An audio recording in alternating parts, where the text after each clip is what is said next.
Alors, bonjour à toutes et à tous.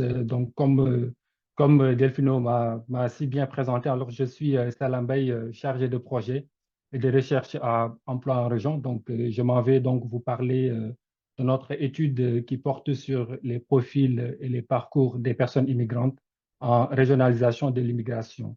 Donc, avant de commencer, je pense que je vais faire une présentation rapide d'emploi en région. Donc, pour ceux ou celles qui ne connaissent pas Emploi Région, Emploi Région, en fait, c'est un projet intégré, le fruit de la concertation de trois organismes basés à Montréal, donc qui propose un seul service de régionalisation de l'immigration à partir de Montréal. Donc, il s'agit du collectif des femmes immigrantes de Inici donc, et de Promis. Donc, Emploi en région accompagne les personnes immigrantes qui habitent à Montréal dans leur projet d'installation en région, donc en les informant sur les différentes régions du Québec et en préparant donc leur transition de la métropole en région. Alors, en ce qui concerne le contexte de l'étude, donc nous partons du constat selon lequel donc, la plupart des personnes immigrantes qui arrivent au Québec s'installent d'abord dans la grande communauté métropolitaine de Montréal.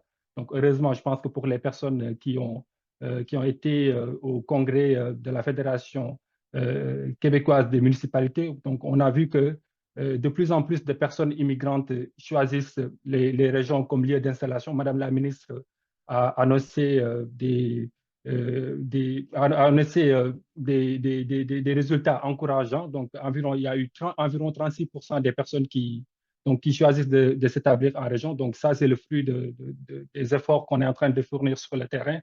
Donc, cette concentration des personnes immigrantes à Montréal donc, a favorisé la mise en place d'une stratégie de régionalisation dès 1993, donc, qui vise à accroître l'établissement des personnes immigrantes en région.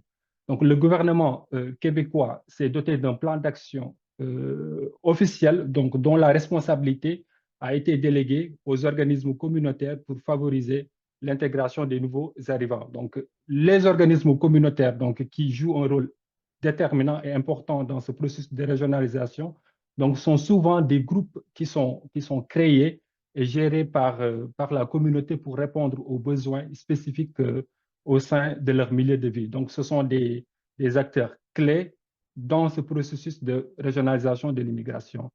Donc, la régionalisation de l'immigration cherche à apporter des solutions aux enjeux démographiques et de pénurie de main-d'œuvre auxquels sont confrontés les territoires régionaux et surtout au niveau des plus petits milieux.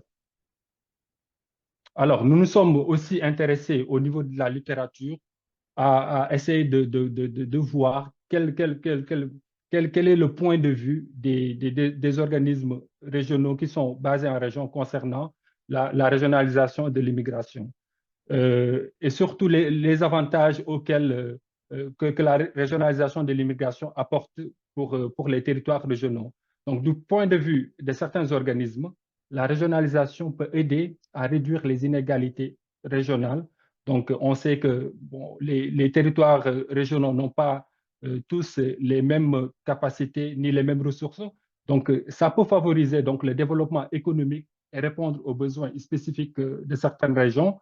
Il peut voir cela aussi comme une opportunité d'intégrer les personnes immigrantes dans les communautés plus petites et de favoriser leur pleine participation dans ces territoires régionaux.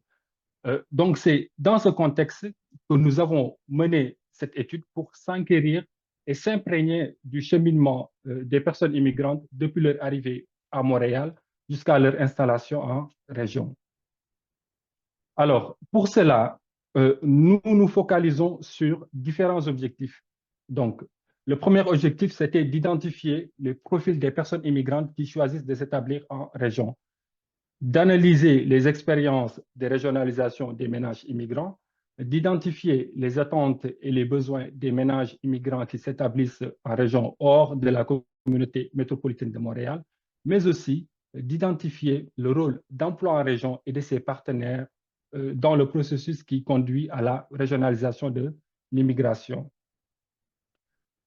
La méthodologie mobilisée dans le cadre de cette étude repose sur une approche qualitative. Donc, cette approche qualitative nous permet d'appréhender les expériences vécues par les individus et de saisir les phénomènes sociaux dans la perspective de ceux qui les vivent, donc en particulier les personnes immigrantes.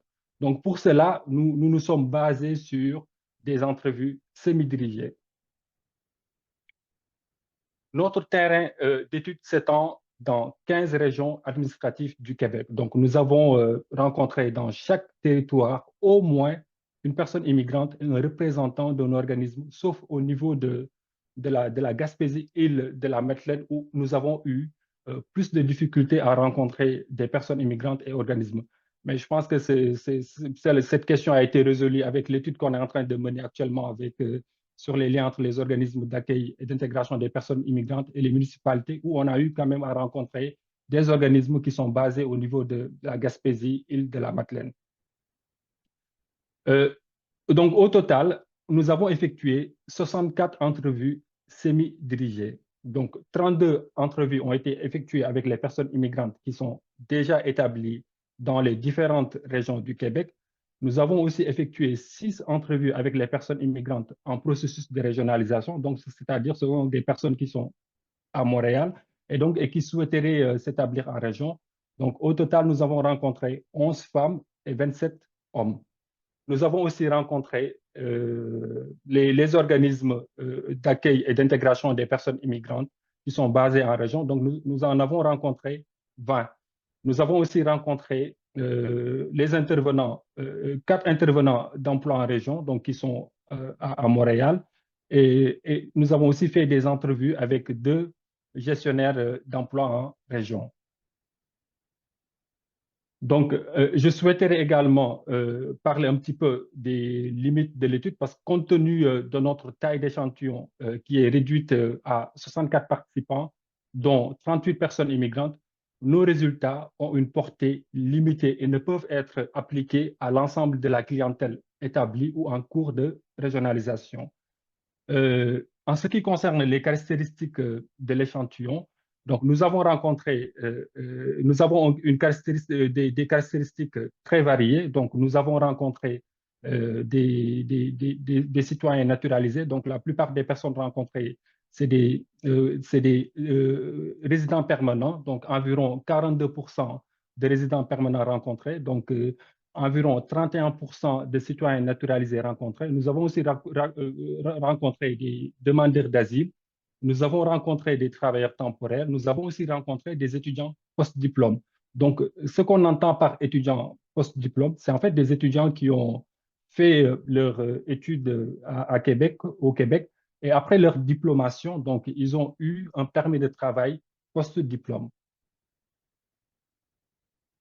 En ce qui concerne les pays d'origine des personnes rencontrées, donc c'est des personnes qui proviennent de divers pays. Donc la majorité des personnes, la plupart des personnes rencontrées, c'est des personnes qui proviennent d'Afrique, donc du Congo, du Cameroun, de la Côte d'Ivoire, du Sénégal, du Maghreb également, du Maroc, de l'Algérie. Nous avons aussi rencontré des personnes qui viennent d'Amérique latine, du Brésil, de la Colombie.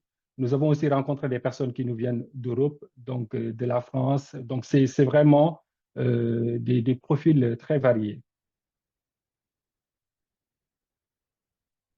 Alors, en ce qui concerne les catégories d'âge des personnes rencontrées aussi, donc c'est très varié. Donc, la plupart des personnes rencontrées, c'est des personnes qui sont âgées de 35 ans, entre 35 ans et 44 ans, donc qui représentent environ 47% de notre échantillon. Nous avons aussi rencontré des personnes, 28% des personnes rencontrées sont âgées entre 45 et 54 ans. Nous avons aussi rencontré des personnes plus jeunes âgées entre 25 et 34 ans, et aussi des personnes qui sont âgées de 55 ans, 64 ans et même 65 ans et plus. Donc, la perspective des participants à la régionalisation de l'immigration. Alors, quels sont les facteurs d'attraction régionaux? Selon 54% des personnes immigrantes rencontrées, les conditions d'insertion économique et professionnelle reflétées par les salaires, et les possibilités d'évolution personnelle et professionnelle seraient le facteur le plus important qui inciterait les personnes immigrantes à s'installer en région. Donc, cela veut dire que l'aspect emploi est très important dans les facteurs qui attirent les personnes immigrantes en région. Le cadre de vie, reflété également par le coût du logement et de la vie, un cadre favorable pour les familles, c'est-à-dire en termes d'espace, en termes de sécurité, en termes d'accès à la propriété, et la proximité également avec Montréal sont plus importants selon 33% des personnes rencontrées. Seulement 13% des personnes immigrantes interrogées se sont installées en région pour des raisons liées à l'amélioration des conditions de vie, c'est-à-dire un emploi en lien avec leur niveau de compétence, ce qui est important aussi, un environnement naturel et l'accès à un réseau d'établissements d'enseignement supérieur. Les facteurs de migration en région ainsi que les caractéristiques sociodémographiques des personnes immigrantes rencontrées ont été analysés. Donc, les résultats montrent que les conditions d'insertion économique et professionnelle reflétées par le salaire et les possibilités d'évolution personnelle et professionnelle sont importantes, surtout chez les personnes seules. Donc, même si c'est aussi important, il faut le dire, pour les autres catégories de personnes immigrantes. Donc, le cadre de vie, donc, ainsi que le coût du logement et de la vie se sont révélés importants pour les personnes immigrantes en couple, avec ou sans enfants. Donc, cela veut dire que, comme je disais tantôt, l'accès à un cadre de vie favorable en termes d'espace, en termes de possibilités d'accéder à la propriété, en termes de sécurité, est un aspect important qui attire les couples avec ou sans enfants à s'installer en région. Donc, une région aussi qui offre une possibilité d'accès à une université aussi, s'est révélé aussi important comme facteur d'attraction en région pour les personnes seules et pour les personnes qui sont en couple, donc notamment pour les conjoints ou conjointes qui souhaiteraient poursuivre les études universitaire. Alors, cela nous conduit à identifier deux profils de personnes immigrantes. Nous avons les personnes immigrantes qui s'installent suivant un projet global de régionalisation qui représente environ 64% de notre échantillon. Donc, ce sont des résidents permanents, des citoyens naturalisés qui ont acquis une certaine expérience de vie préalable et de travail à Montréal. Donc, c'est aussi donc cette expérience de travail et de vie préalable influencerait leur décision de s'installer en région. Donc, pour ce profil de personnes immigrantes, la régionalisation s'inscrit souvent à un projet de vie spécifique, bien préparé et bien défini. Donc, c'est des personnes, avant de partir en région, prennent le temps de s'enquérir de la situation de la région dans laquelle elles souhaiteraient s'établir. Donc, et tous ces éléments font qu'elles sont plus susceptibles de s'adapter facilement en région.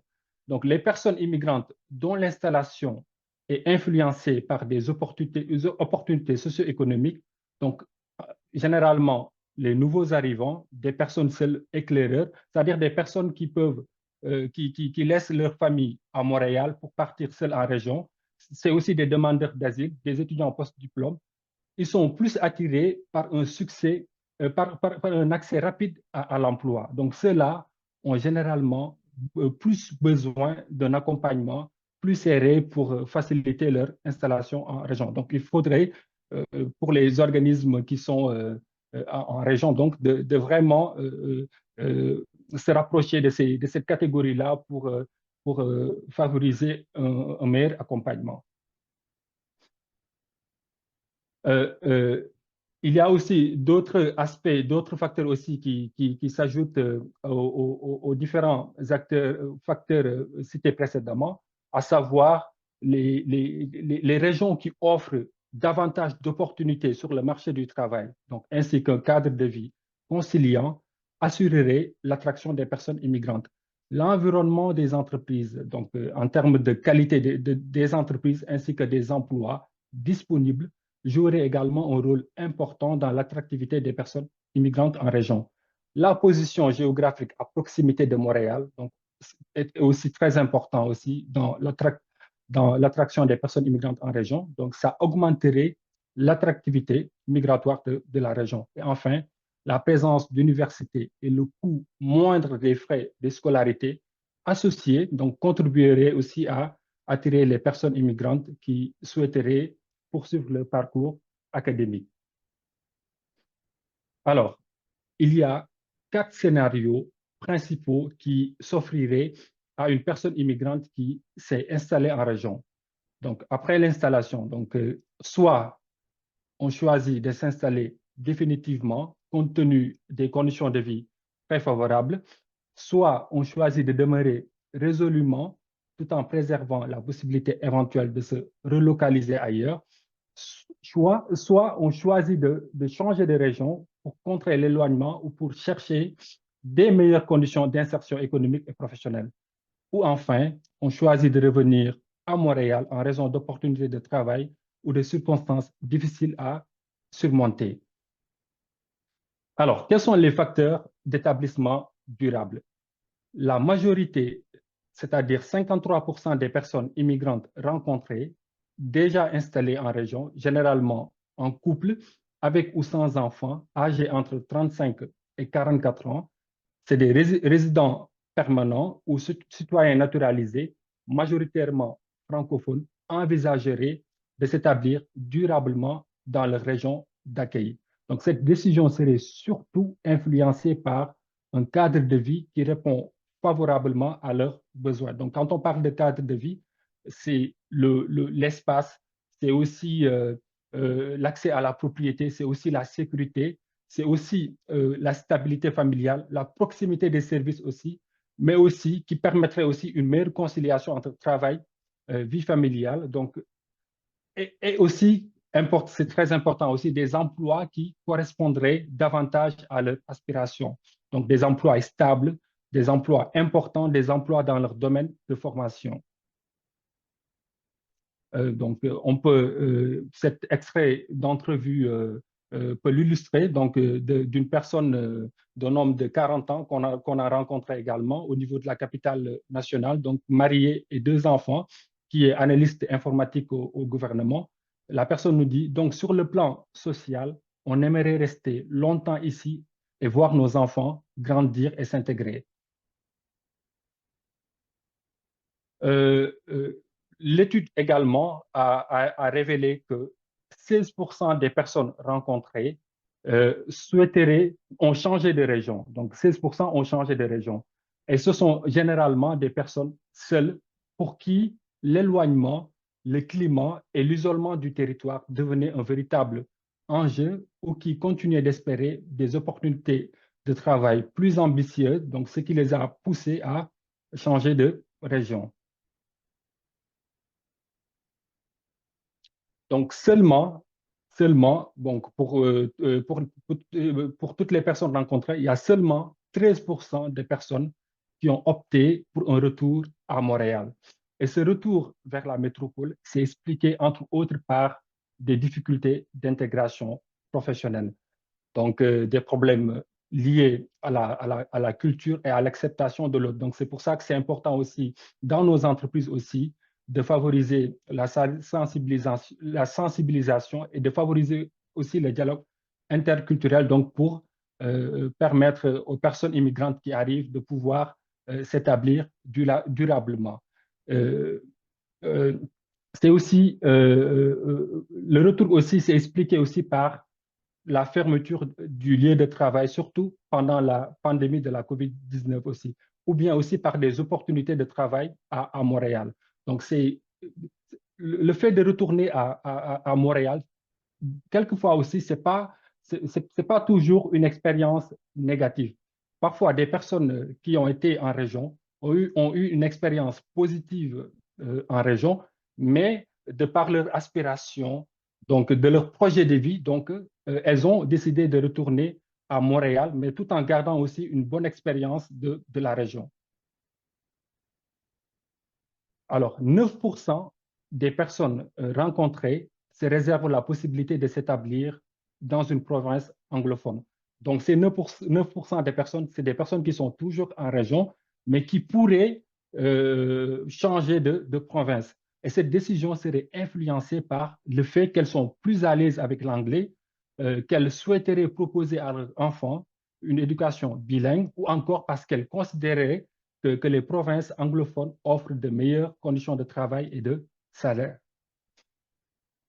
Donc, 9% des personnes rencontrées se réservent la possibilité de changer de région. Donc, c'est aussi des personnes qui sont toujours en région, mais qui pourraient changer de région. Et cette décision serait influencée par le fait qu'elles espèrent avoir des conditions de travail plus ambitieuses, surtout en termes de salaire. Donc, au total, donc, je pense qu'on peut parler qu'il y a, avec cette étude, qu'il y a quand même une réussite concernant la régionalisation de l'immigration. Donc, on a pratiquement 53% des personnes qui souhaiteraient s'établir durablement. On a environ seulement 13% des personnes, de la totalité des personnes rencontrées, on n'a que 13% des personnes qui sont retourner à Montréal. Mais les résultats montrent que le succès de la régionalisation, donc le succès de cette régionalisation, reposerait d'abord sur le respect de certaines conditions, donc qui joueraient un grand rôle dans le développement des projets professionnels et familiaux des personnes immigrantes. Alors, quelles sont ces conditions? Il y a d'abord la connaissance des régions par les intervenants. Donc, c'est un élément important dans le processus de régionalisation. Donc, le fait que les intervenants de Montréal connaissent les régions permet de mieux répondre aux besoins des personnes immigrantes et de mieux faire l'arrimage entre les profils des personnes immigrantes et les régions. La visite exploratoire avant l'installation pour avoir les premiers repères aussi se révèle être important dans le processus de régionalisation.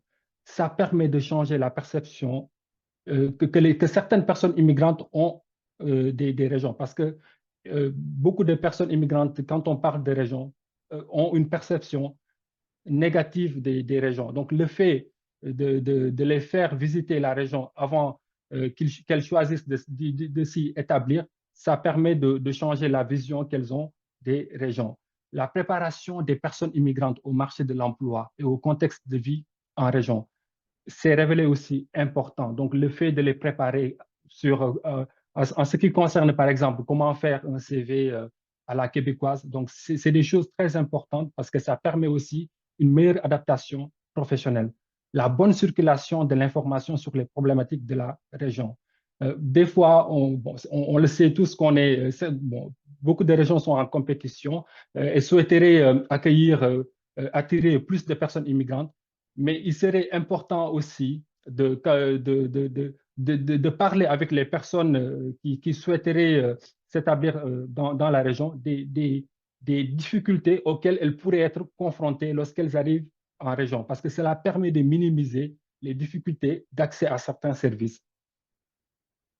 Alors, l'établissement d'un contact bien structuré avant le départ entre le client et le partenaire régional est aussi important aussi dans les conditions de réussite d'une transition en région. Ça permet la connaissance des services à la disposition parce qu'il y a des personnes immigrantes qui s'établissent en région et qui ne connaissent pas l'existence de certains organismes qui sont en région et surtout aussi la gratuité des services. Donc, c'est important qu'on puisse faire le lien depuis Montréal jusqu'en région pour faciliter la transition.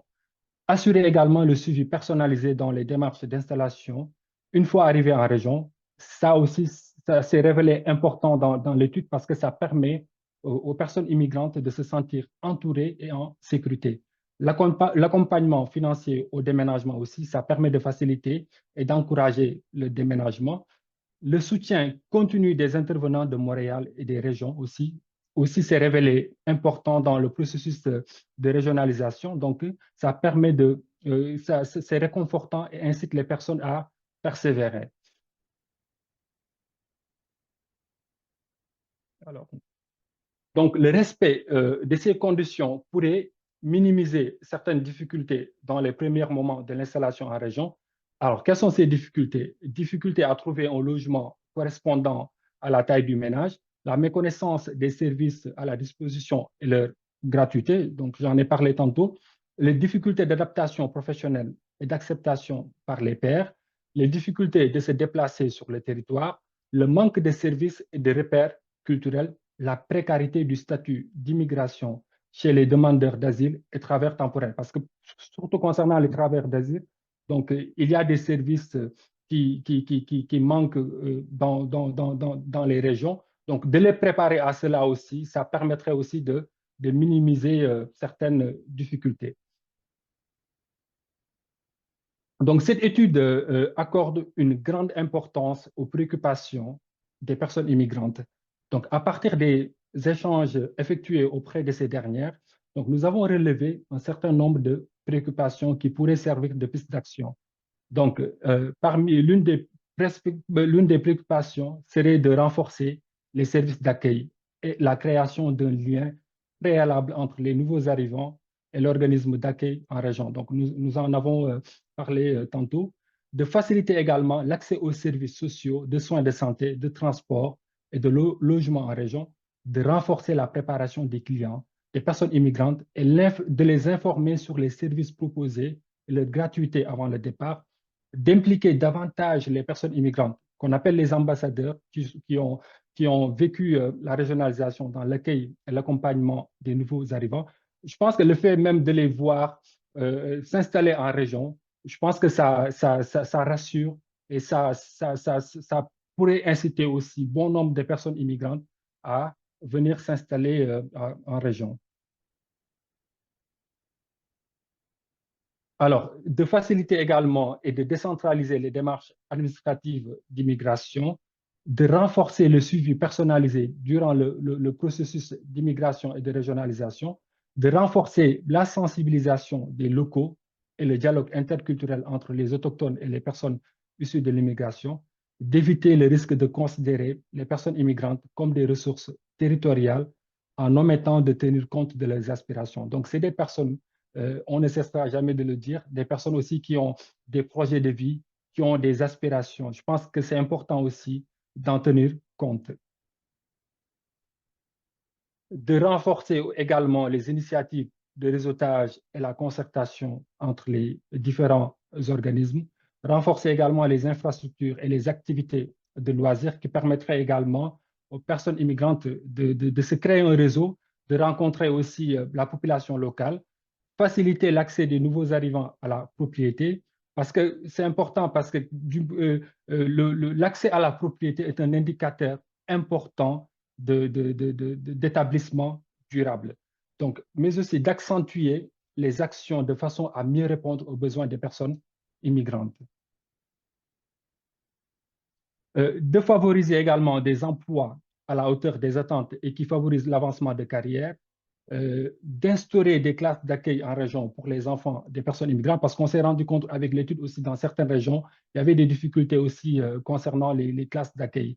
D'instaurer des programmes d'accompagnement familial pour favoriser la conciliation travail-vie familiale. Donc, c'est important aussi de mettre en place des programmes d'accueil, d'accompagnement familial, surtout aussi pour on les oublie des fois pour les conjoints ou les conjointes des personnes qui arrivent, qui choisissent de s'installer en région. Alors, certains partenaires régionaux estiment que des efforts ont été déployés pour favoriser la transition des personnes immigrantes de la métropole en région. Mais des fois, la situation d'organismes sur le terrain, donc en région, œuvrant pour le succès de la régionalisation, entraîne certaines préoccupations systémiques et administratives qui pourraient être estompées. Alors, quelles sont ces préoccupations? La première préoccupation exprimée par les partenaires régionaux se rapporte à une pression ressentie concernant l'arbitrage nécessaire entre la quantité et qualité des résultats, donc qui menacerait la qualité de l'intervention, et cela favoriserait l'augmentation du temps consacré à la réduction de comptes, réduisant ainsi le temps pour l'intervention. La deuxième préoccupation concernerait le manque de financement adéquat pour répondre aux besoins grandissants des personnes immigrantes, pour maintenir la qualité des services et le suivi auprès des personnes immigrantes qui arrivent en région. Et ces situations seraient source d'inquiétude du fait de l'incertitude qui plane concernant le renouvellement du financement de leur mission, sur la manière dont leurs efforts fournis, malgré certaines difficultés, seraient évalués. Et enfin, il serait important, et bon, ça a été noté comme préoccupation des partenaires régionaux, d'établir une relation tripartite, plutôt dans le processus de référencement, pour assurer des services plus harmonisés entre les partenaires de la régionalisation de l'immigration située à Montréal et en région, donc, et mieux répondre aux besoins de la clientèle. Donc, à partir des échanges effectués auprès des intervenants, donc que ce soit les intervenants qui sont à Montréal ou en région, nous avons relevé des considérations qui pourraient aussi servir de piste d'action. Alors, quelles sont ces considérations? Donc, de renforcer la collaboration, la communication, les partenariats et la concertation des différents acteurs, que ce soit les acteurs du milieu municipal ou les acteurs faisant partie des organismes communautaires, promouvoir également des territoires attractifs et des communautés accueillantes en misant sur l'accès au logement et aux services, renforcer également la sensibilisation des locaux et promouvoir le dialogue interculturel, renforcer la démarche de l'accompagnement individualisé de concert avec les parties prenantes. Donc, c'est important aussi lorsque les personnes immigrantes arrivent en région aussi, qu'on puisse aussi renforcer ce suivi individualisé. Donc, très important, favoriser une meilleure compréhension des rôles de chacun, renforcer la collaboration avec les structures régionales liées à l'immigration pour mieux favoriser l'accès aux services, de promouvoir des emplois qui correspondent aux attentes des personnes immigrantes, de poursuivre les visites exploratoires, de renforcer la formation des intervenants de Montréal sur la connaissance des régions.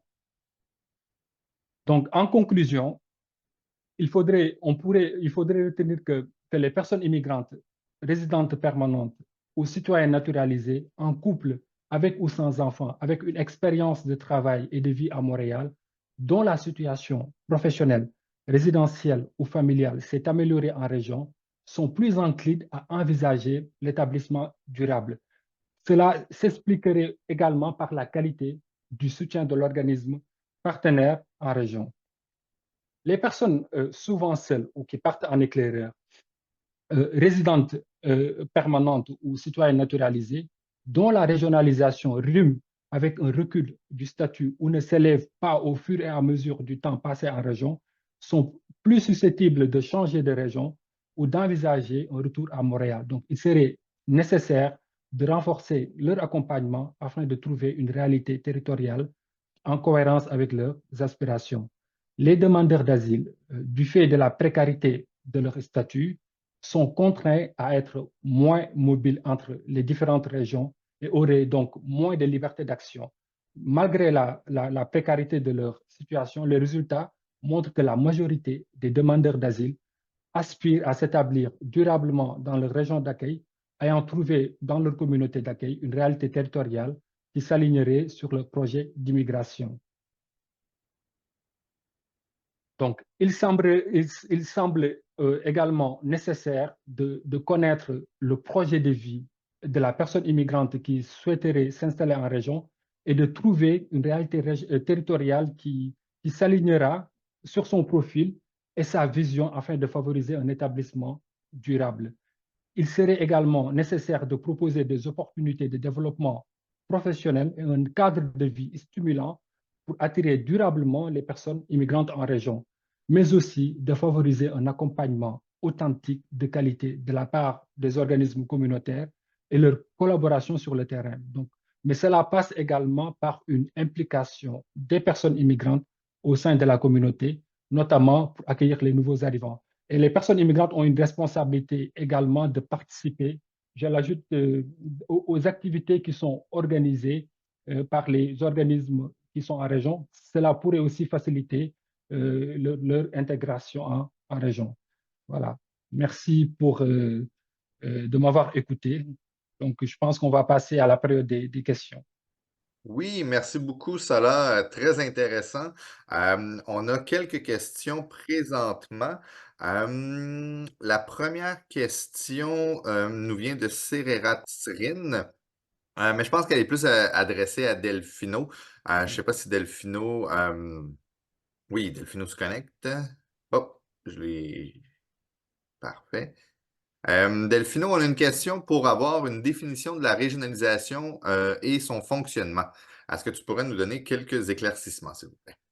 Oui, je vais aller brièvement. Dans le fond, la régionalisation au Québec, surtout depuis le plan d'action du ministère de l'Immigration livré en avril 2022, clarifie aussi la question des points de vue de territoire. Alors, la régionalisation, ça concerne les territoires localités qui sont à l'extérieur de la communauté métropolitaine de Montréal. Alors, toute personne s'établissant dans une localité à l'intérieur, à l'extérieur de la CMM, ça couvre 15 régions administratives, en partie ou en totalité, ben c'est la régionalisation. Évidemment, au point de vue du processus pour les personnes, ben, la personne immigrante intéressée par les régions est au cœur de nos interventions personnalisées. Alors, l'aider à s'établir dans une de ces régions, à l'extérieur de la CMM, en lien avec un partenaire régional qui assure son accueil et son installation dans la localité une fois que la personne s'est engagé dans son déménagement, complète, dans le fond, le processus de régionalisation. Alors, à l'extérieur de la CMM, 15 régions administratives, une boucle d'intervention, Montréal prise en charge par emploi en région, avec la personne intéressée d'aller dans une région après un processus de réflexion et de discussion avec son intervenant local, passe dans les mains du partenaire régional où il a choisi de s'établir pour compléter son processus d'accueil-installation. Voilà. Merci beaucoup, Delphino. J'ai une question de Kevin Beauséjour pour Salah. C'est une question en deux temps. Premièrement, sachant que les déplacements en région autres qu'en voiture peuvent parfois être compliqués, est-ce que vous fournissez de l'information sur la reconnaissance des permis de conduire? Quelles sont les informations partagées par Emploi en région afin d'informer les personnes immigrantes concernant les particularités de la conduite au Québec? C'est la première portion. Et la deuxième portion, c'est, selon votre expérience et celle des organismes d'accompagnement, est-ce que les personnes immigrantes qui arrivent au Québec ont un réseau, communauté d'accueil de personnes qui ont une expérience de conduite au Québec et qui pourraient les aider à apprendre les particularités de la conduite au Québec? C'est une question qui s'adresse à Delphino ou Celui qui est prêt à répondre, si tu te On sens peut, prêt on peut à répondre. On peut partager rapidement. Écoute, je vais commencer dans le sens plus large et peut-être en fonction des réponses que tu as reçues, Salah, tu pourras voir comment la personne peut avoir d'autres parties d'une réponse. C'est sûr que toute démarche d'intégration au Québec pour les personnes qui s'installent à Montréal, puis qui veulent aller en région, qui veulent rester à Montréal, c'est sûr que ça passe par différents processus là, d'acquisition de compétences et de connaissances. Et évidemment, la question de la conduite locale et le permis de conduire en fait partie. Nous, ce que nous faisons ici, comme en région, j'imagine, avec nos partenaires, il y a un accompagnement pour s'assurer que les gens comprennent bien le processus de s'inscription, même de s'assurer qu'ils comprennent le code routier et s'ils ont besoin effectivement d'effectuer un processus pour obtenir son permis de conduire québécois. Alors, par la suite, évidemment, comme tout conducteur au Québec, c'est en fonction de la pratique là, que la personne aussi s'établit un peu un mode de fonctionnement là, à l'intérieur de nos routes et rues. Mais c'est un processus, comme je dis, qui est intégré dans le processus d'accompagnement à la fois à Montréal et en région. Je ne sais pas si, là, si dans les propos que les gens ont tenus dans tes entretiens, si cette question-là est venue à la surface. alors non, j'ai pas vraiment eu cette question dans mes entrevues. C'est pas une question qui revient dans mes entrevues. Je pense que tu as bien répondu à la question. Parfait. Je vais passer à la prochaine question de Kyung Hee. Bonjour, j'aimerais avoir un profil des régions où les personnes interrogées sont installées, s'il y en a. Je vais me permettre de répondre. On va vous partager le PDF de la présentation et dans ce PDF, vous allez retrouver un tableau qui vous permet de voir la répartition des participants selon les régions. Alors, comme je pense que je l'ai dit aussi c'est une question très intéressante. Alors, les personnes s'installent généralement dans les régions qui offrent davantage d'opportunités sur le marché du travail. Les régions aussi qui sont géographiquement proches de Montréal. Donc, c'est des régions comme la Montérégie, des régions comme la Nodière également. C'est des régions qui sont très proches de Montréal parce que c'est des personnes aussi, des fois, qui ont eu une certaine expérience de vie à Montréal, donc qui ont créé un certain réseau à Montréal et qui ont peut-être des fois une famille à Montréal et qui ne souhaiteraient pas aller peut-être dans des régions plus éloignées parce qu'elles souhaiteraient aussi garder ce contact avec le réseau qu'elles ont pu créer à Montréal. Donc, ce qui fait qu'elles ont tendance à choisir des régions qui sont proches de Montréal, comme la Montérégie, par exemple. Merci beaucoup, Salah. Je vais Peut-être juste passer. un ajout, par contre, c'est sûr que qu'est-ce que ça vient dire, c'est en fonction des personnes qui ont participé à l'étude, qui ont donné un peu leur vision et leurs priorités dans leur relocalisation.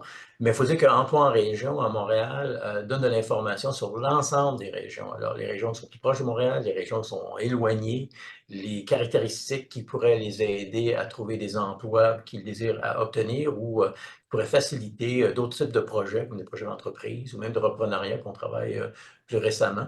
Alors, ça permet aux gens d'avoir une vision d'ensemble et effectivement, compte tenu que c'est la personne migrante qui est au cœur de notre approche, elle décide par la suite où elle veut se relocaliser. Et, on espère que les gens choisissent aussi des régions éloignées quand ça répond à leurs besoins, mais souvent, effectivement, les gens vont prendre des décisions qui sont en fonction des considérations personnelles, comme être plus proche de Montréal.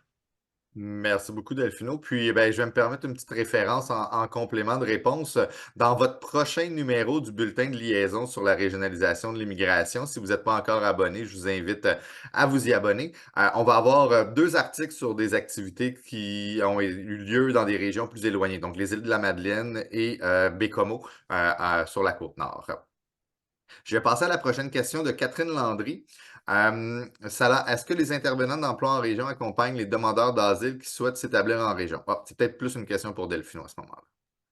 Oui, bien, on a vu un peu que les demandeurs d'asile sont intéressés aussi à aller se relocaliser en région.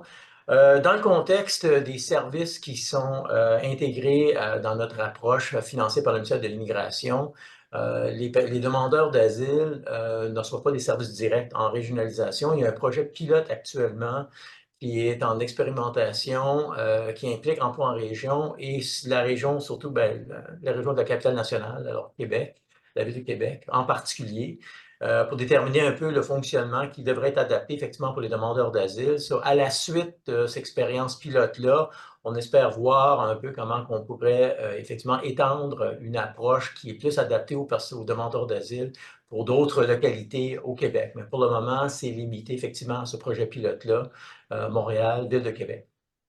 Merci beaucoup, Delphino. J'ai une question de Annie Veillette. Est-ce que vous avez pris en compte les différences entre les régions pour certains éléments? Par exemple, la proximité de Montréal n'est clairement pas la même pour toutes les régions, donc c'est difficile de travailler avec ça. Si on est loin et qu'on n'a pas d'université sur notre territoire, on sent que c'est parfois inégal nos chances d'augmenter la régionalisation sans financement important pour inverser la tendance.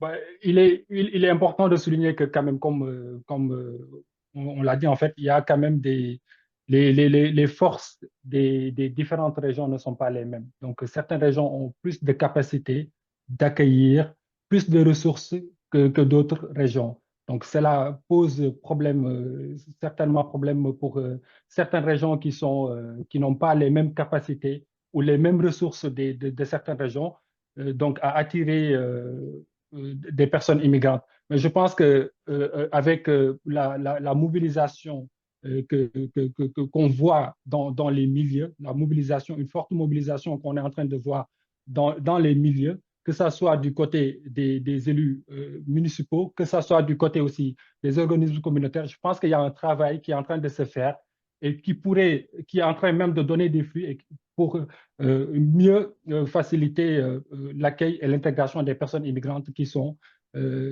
choisissent de s'établir en région. Je pense que il faut des ressources Donc, il faut des ressources, il faut aussi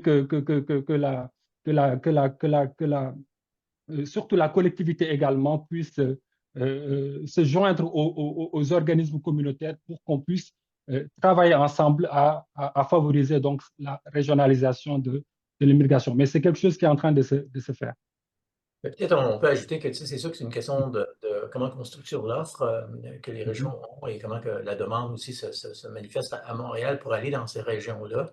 Alors, ce que ça là fait référence, évidemment, c'est tout le travail de mobilisation, de concertation qui s'opère dans différentes régions pour mettre de l'avant les points d'attrait, notamment pour les personnes immigrantes, les éléments là, qui seraient à considérer dans une démarche là, intégrée, non seulement en termes d'emploi ou d'opportunités économiques, mais aussi en termes de services là, qui s'adresseraient à l'ensemble du ménage, le conjoint, la conjointe, les enfants, s'il y a des enfants. Alors, ça permettrait d'avoir une sélection plus intéressante, puis effectivement, une mobilisation qui permet d'avoir plus d'informations qui vient des partenaires quand on fait des sessions d'info région ou info emploi à Montréal. Nous, la structure par rapport à la demande, c'est de s'assurer que dans notre approche d'accompagnement, tous ces éléments-là sont pris en compte. Alors, est-ce que premièrement, le premier vecteur, c'est souvent le vecteur d'emploi. Est-ce que ça correspond? Est-ce que, dans le fond, les services offerts dans la localité où l'emploi est disponible est intéressant, correspond aussi aux besoins? Est-ce que la personne regarde l'ensemble des éléments, incluant les distances, si elle veut revenir à Montréal ou elle a besoin d'avoir cet élément-là ou non? Parce que ça dépend effectivement des personnes. Pas tout le monde cherche à avoir un retour à Montréal facile. Les gens cherchent des fois plus à avoir un lieu où ils peuvent s'épanouir et trouver leur compte. Puis des fois, ça peut être dans les régions éloignées du Québec. Ça fait partie du processus, comme je disais tout à l'heure, ils ne sont pas exclus. Ça fait partie de l'ensemble des réflexions qu'on fait avec toute la clientèle. Alors, ça fait partie du processus d'accompagnement à Montréal avec les personnes pour déterminer tous ces éléments-là avant qu'un choix final puisse se faire. Alors, vous pouvez comprendre que c'est pas toujours une chose qui se fait dans 2-3 semaines. Hein? Ça peut prendre plusieurs mois, la démarche, parce que nous, ce qu'on vise, c'est pas une expérimentation en région d'une personne, le premier conjoint ou la première conjointe, puis qu'avec un retour à Montréal. Ce qu'on vise à travers en région depuis nos 5 années comme projet, c'est de s'assurer que le déménagement est durable et pour plusieurs années, et dans le meilleur des espoirs, même multigénérationnel, pour s'assurer que les personnes font le bon choix pour les bonnes raisons et avec toute l'information nécessaire, puissent par la suite aller s'établir et rester dans la région choisie. Merci beaucoup, Delphino. Une question de Johan Benas pour toi, Delphino. Est-ce qu'Emploi en région a la volonté de travailler avec toutes les MRC? Si oui, comment valoriser les opportunités d'une MRC? À qui s'adresse-t-on chez vous? C'est une très bonne question parce qu'évidemment, le projet, vu qu'il est soutenu par le ministère de l'Immigration, Francisation et l'Intégration, le MIFI, notre première responsabilité, c'est de travailler avec nos partenaires qui sont dans le même réseau. Alors, il y a comme des cercles concentriques. Le premier cercle concentrique, c'est Emploi en région avec nos partenaires. Il y en a 30 actuellement qui sont déployés à travers les 15 régions administratives. Pas toujours le même nombre par région. Alors ça, c'est le premier cercle avec lequel on doit être en lien pour s'assurer que ces organisations-là assurent l'installation, l'accueil. Mais aussi, il y a un deuxième cercle concentrique important qui maintenant intègre évidemment MRC, municipalités, qui ont aussi des intérêts des acteurs locaux qui peuvent être mis à contribution pour attirer les personnes immigrantes, puis nous aider, et notre partenaire régional aussi, à mieux les accueillir, puis s'assurer qu'ils restent sur place avec un accès à un ensemble de services et d'activités. Alors, on est en train de voir de quelle façon on peut travailler avec l'ensemble de ces partenaires-là. Évidemment, dans un premier temps, on travaille avec les 30 partenaires et les MRC et municipalités avec lesquels ils sont en lien. Mais ça ne nous empêche pas non plus de prévoir des possibilités de travail avec l'ensemble des MRC qui sont à l'extérieur, évidemment, de la CMM, pour voir de quelle façon on peut aller de l'avant. Alors, ça peut être une étape à développer pour notre deuxième cercle concentrique. À qui se référer? Bien, écoutez, vous pouvez nous contacter directement, moi, Delphino Campanile, ou si vous passez par Benoît, on va regarder votre demande pour voir un peu comment on peut aller un peu plus loin sur cette question-là. Mais sachez que c'est une question aussi qui doit se discuter, évidemment, avec le ministère, pour s'assurer qu'on demeure cohérent là, dans les approches, les orientations sur lesquelles on doit livrer, nous, des résultats.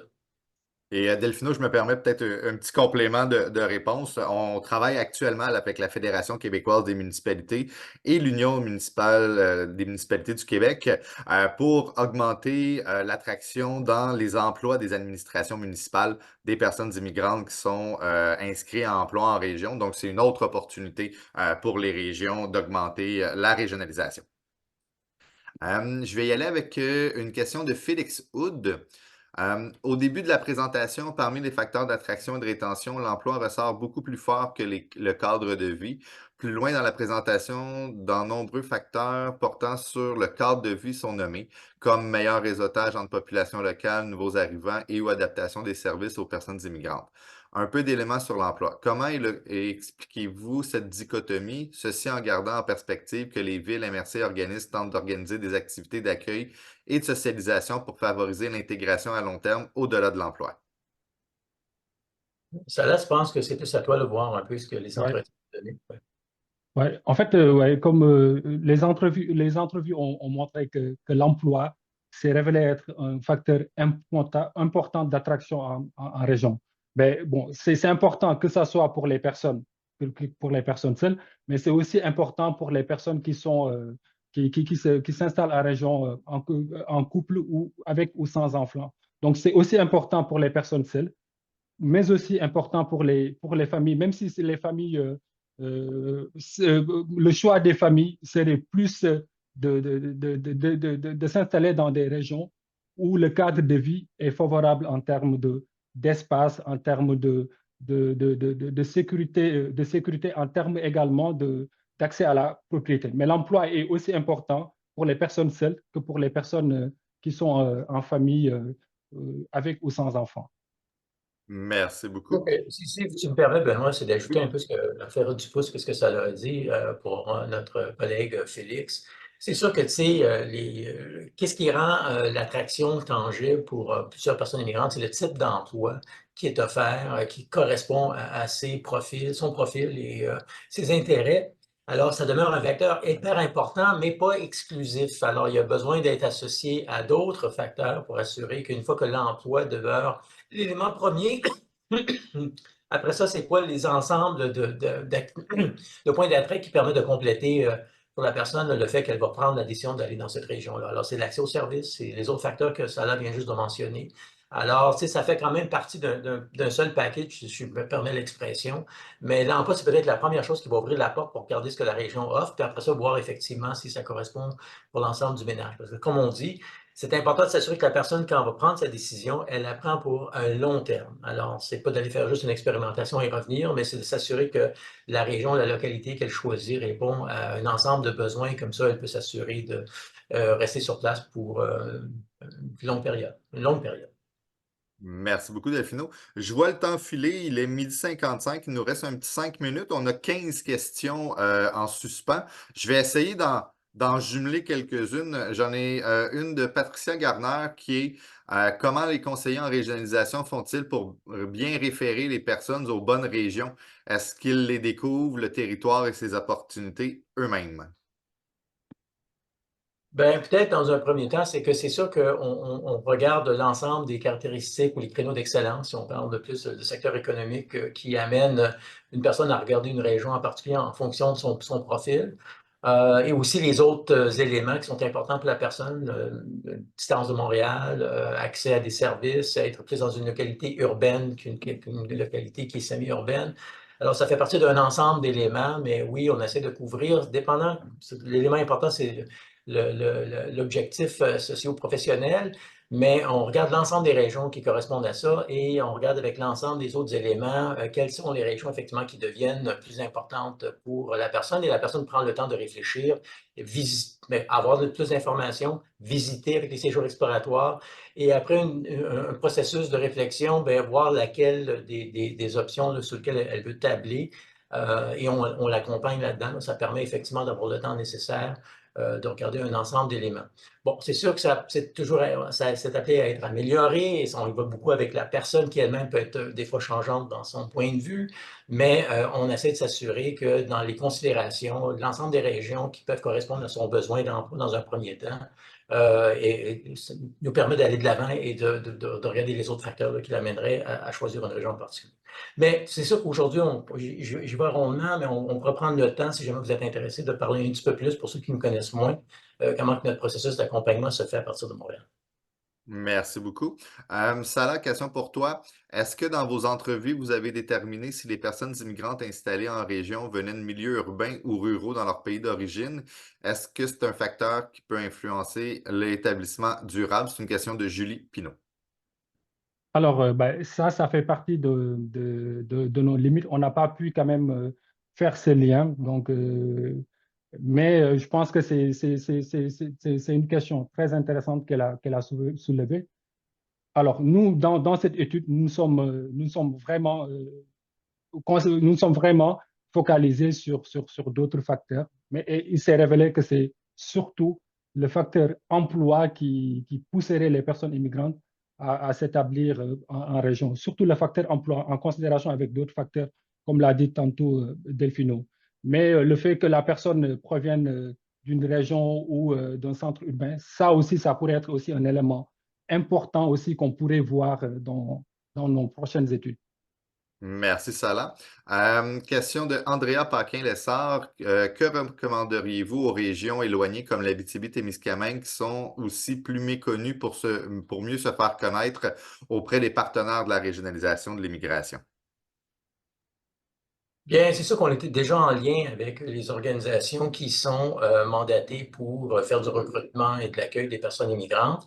Alors, on regarde avec eux, que ce soit en Abitibi-Témiscamingue ou ailleurs, comment effectivement on peut rendre l'information de cette région-là encore plus intéressante pour les personnes immigrantes qui sont encore dans un premier processus de réflexion. C'est un processus continu, hein? C'est un work in progress. Alors, écoutez, en ce moment, on essaie de s'assurer que les sessions d'information répondent à un ensemble d'éléments qu'on peut constater quand on fait nos premières interventions nous-mêmes à Montréal, pour s'assurer que on ajuste en fonction des personnes qu'on peut mobiliser pour une première session d'information de groupe qu'on fait avec les différentes régions du Québec, l'ensemble des régions du Québec. Puis par la suite, dépendant là, du choix de notre clientèle, de nos participants, mais comment que par la suite on peut aussi mieux tailler sur mesure des informations supplémentaires à aller chercher auprès de certains partenaires. Alors, on a différentes étapes qui nous permettent de compléter le portrait pour assurer que la personne immigrante fait le meilleur choix possible en fonction de ses intérêts et ses besoins. Merci beaucoup. Il est 13 heures.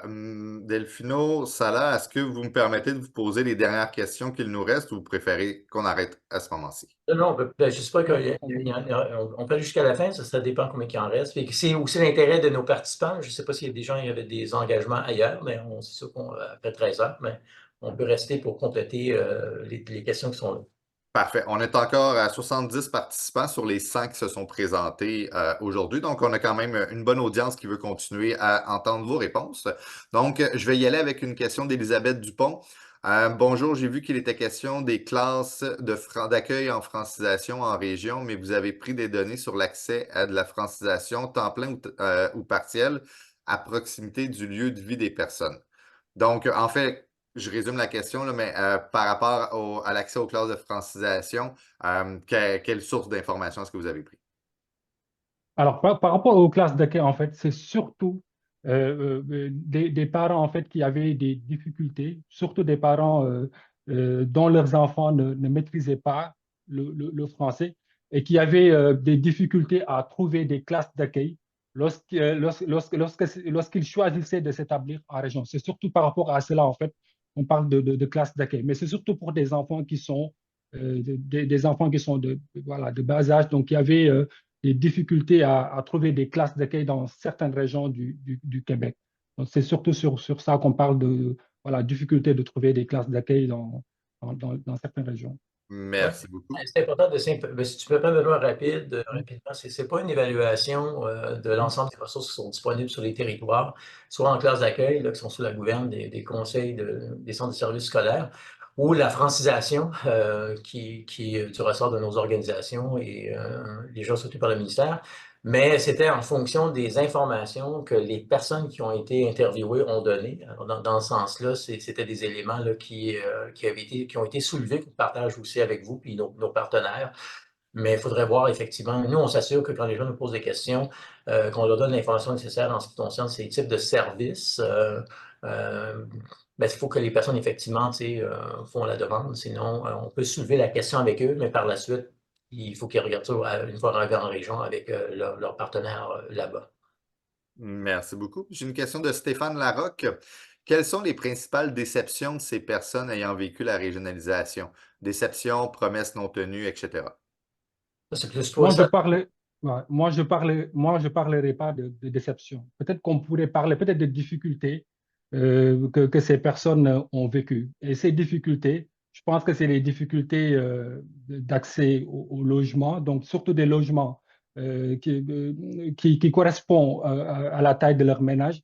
Peut-être des difficultés aussi en ce qui concerne la langue également. Ça aussi, c'est une difficulté très importante.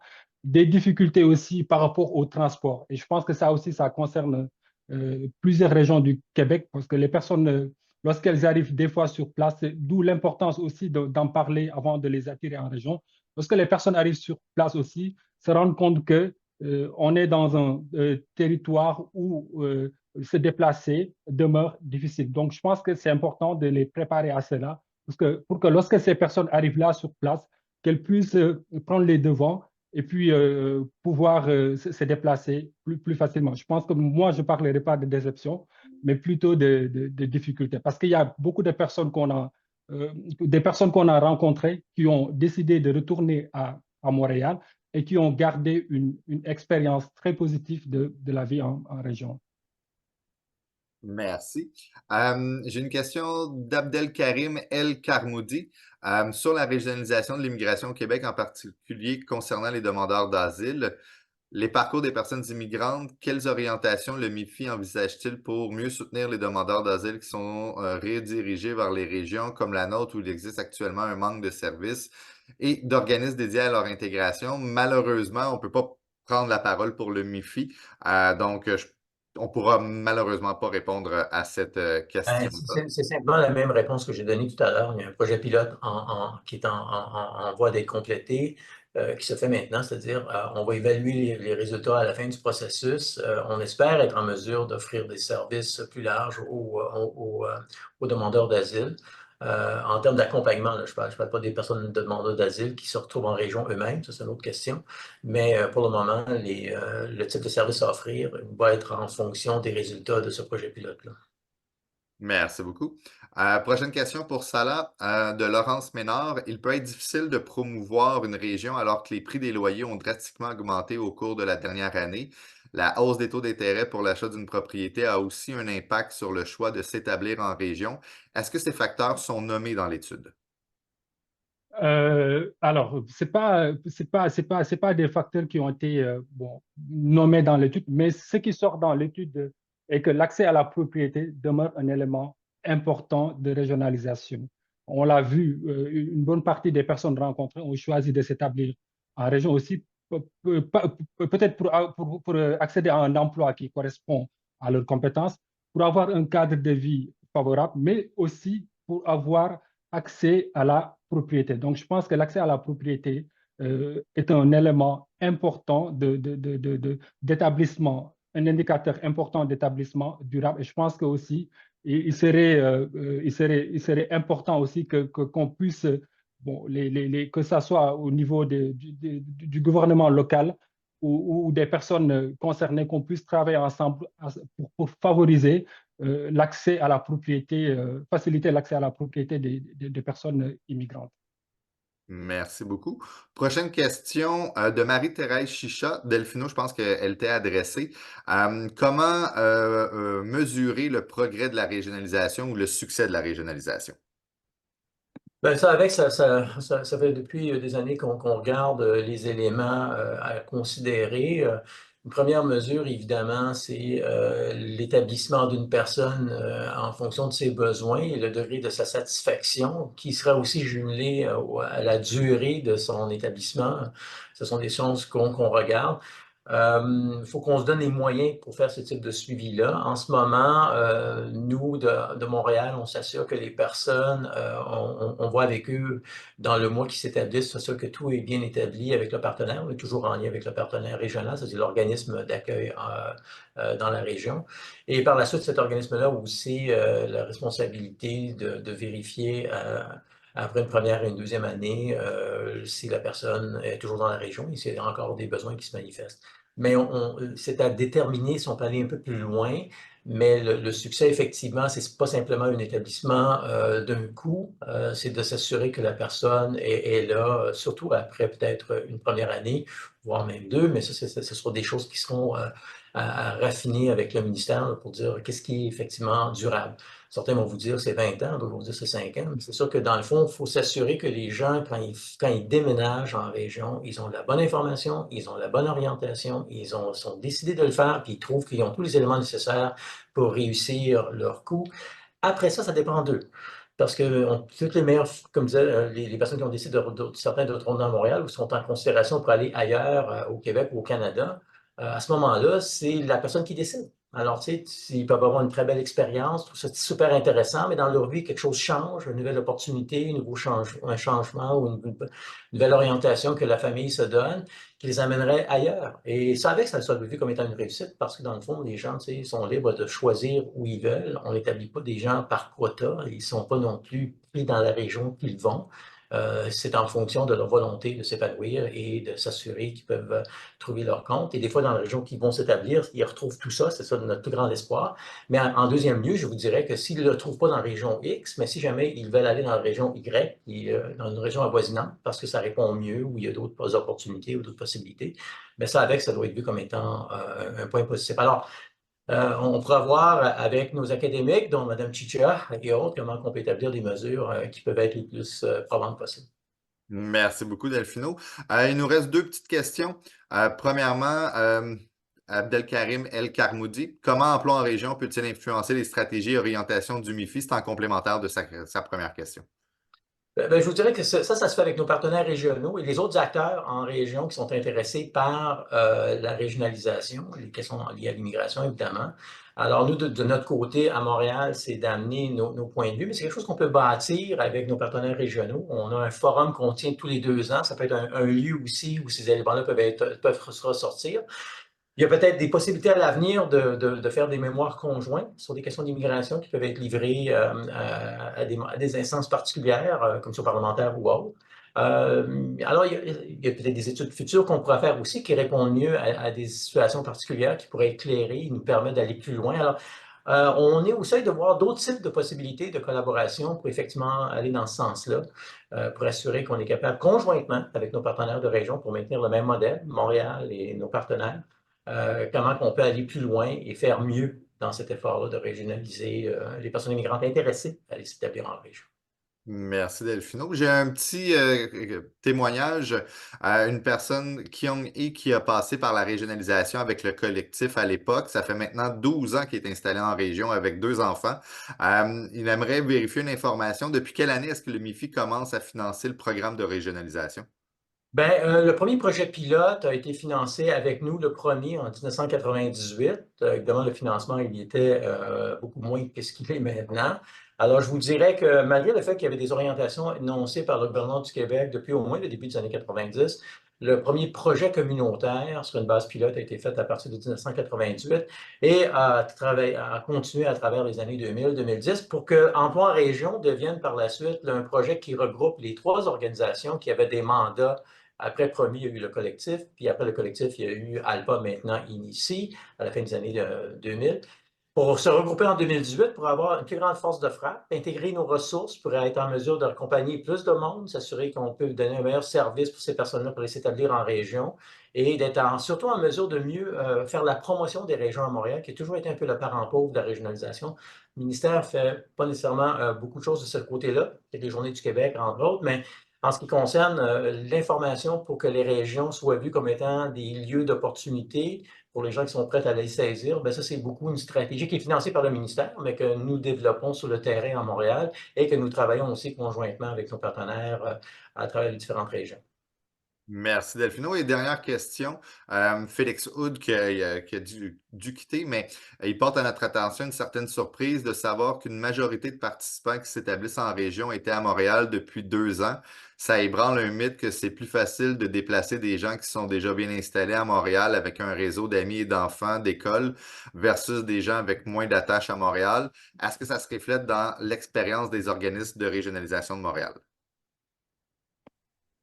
C'est sûr que là, c'est en fonction de ceux qui ont participé à l'étude qu'on voit ça, mais notre expérience collective, les trois organisations, c'est qu'à travers le temps, il y a des gens qui viennent d'arriver, qui sont intéressés par la région, des gens qui sont ici depuis, qui s'établissent 3-5 ans, qui sont intéressés de regarder, et des gens qui sont ici plus que 5 ans aussi, qui sont intéressés parce que leur mode de vie change, il y a des nouvelles possibilités qui s'ouvrent à eux, ils découvrent que les régions peuvent répondre à certains éléments.